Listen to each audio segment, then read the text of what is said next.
Welcome to the Miami Heat News Today channel. In today's video we'll talk a little about the criticism that Kendrick Perkins made of Bam Adebayo. But before starting the video, leave your like, subscribe to the channel and activate the bell to receive notifications about Miami Heat Daily. Watch the video after the intro.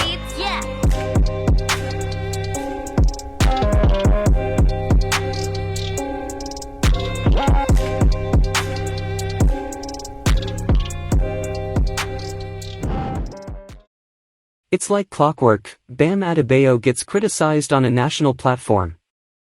And then he answers, fervently and ferociously. Roasted on ESPN for his 10 and 6-point performances in the first two games of the Eastern Conference Finals last May, Adebayo then delivered a 31-point, 10-rebound gem in a Game 3 win in Boston.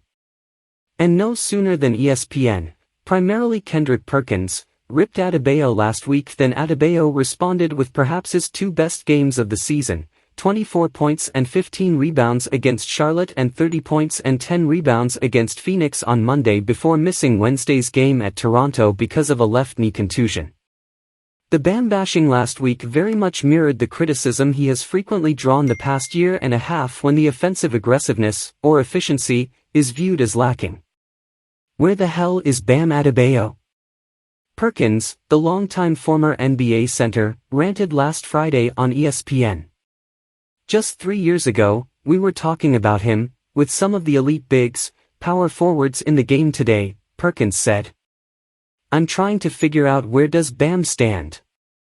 I kind of see him playing the same role as a Clint Capela as far as his impact on the game. That was a reference to Atlanta's center, who focuses on rebounding and defense.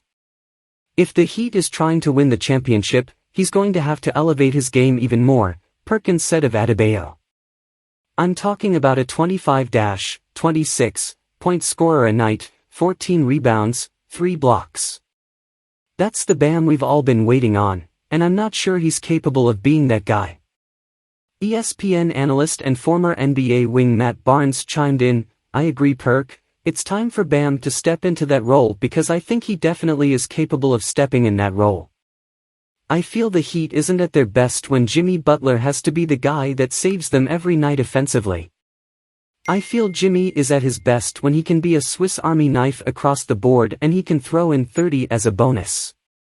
When he's consistently having to be that leading scorer, that's what this team is lacking. But that's the way this team is built, with Butler leading the group in scoring. That approach took the Heat within one game of an NBA Finals last season. Here's a thought, now that he's in his 6th season and past the 250 start threshold, it's time to move past the expectation of Adebayo becoming a 26-point, 15-rebound guy. Will he occasionally deliver big scoring nights like that? Of course. Will that fuel the expectation that he should do it more? Of course. But that's not, fundamentally, who is. He's not Joel Embiid, and that's fine. What he is good enough, an elite defender with more switch ability than any center in basketball, an elite screener, a very good rebounder, a vastly improved mid-range shooter, a high IQ player and a selfless teammate. That's more than the Heat could have reasonably expected when it drafted him 14th in 2017. At some point, that's going to need to be enough. And if the Heat wants to be considered an elite team again, the solution likely will need to come from outside, with another established scorer, and preferably some size, added to the mix via a trade. Adebayo's nickname, No Ceiling, and the fact he has significantly improved his mid-range jumper during the past 2 years, has created this perception for some that he can be, or should be, a 25-point-a-game player. The scoring, during the past 2+ seasons, has been virtually the same, 18.7 points in 2020-21, 19.1 last season and 19.1 in 14 games this season.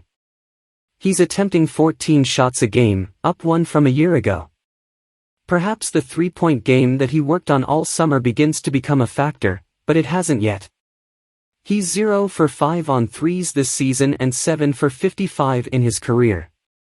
His rebounding consistently falls in the same range, with 10.2, 9.0, 10.1 and now 9.1 averages during the past 4 years.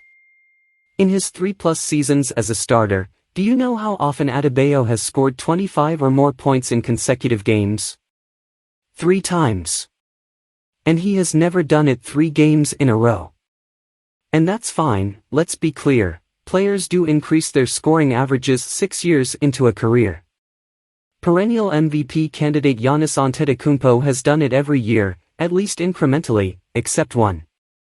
But he already was averaging 27 per game by year 5 and nearly 28 by year 6. If you're hoping, like Perkins, that Adebayo can become the every-night, 26-point-a-game guy that would help draw the Heat closer to Boston and Milwaukee, that doesn't seem like a reasonable expectation. It's not out of the question, after all, he entered the week 4th in the league in fourth-quarter scoring, but I'm not sure why anybody would be expecting this either. He still does plenty without that, including masking defensive weaknesses in a lineup that features a 6'5" power forward and is among the most undersized in basketball. Look, Heat coach Erik Spoelstra said this week, "I've never coached really somebody where there's been so many different responsibilities and then so many opinions about what he needs to do. And basically it's all about the final line in the box score, points. That doesn't tell the true tale of how he's able to impact. But that assertiveness and aggressiveness to the rim, he's a rugged player at his finest, like Jimmy. They're really so similar, just at different positions. And when he's able to make those kinds of aggressive plays in the paint, at the rim, get to the free throw line, that sets up some other things for him.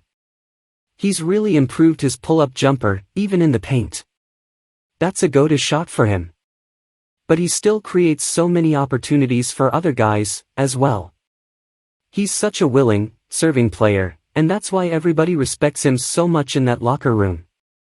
So if he gives you 25 to 30 points every few games, great, but the rest of his career here needs to be about appreciating what he is, not lamenting what he's not." Thanks for watching the video until the end. Tomorrow we'll bring you more news about the Miami Heat. Don't forget to leave a like, subscribe to the channel and activate the bell to receive notifications about Miami Heat daily. See you tomorrow.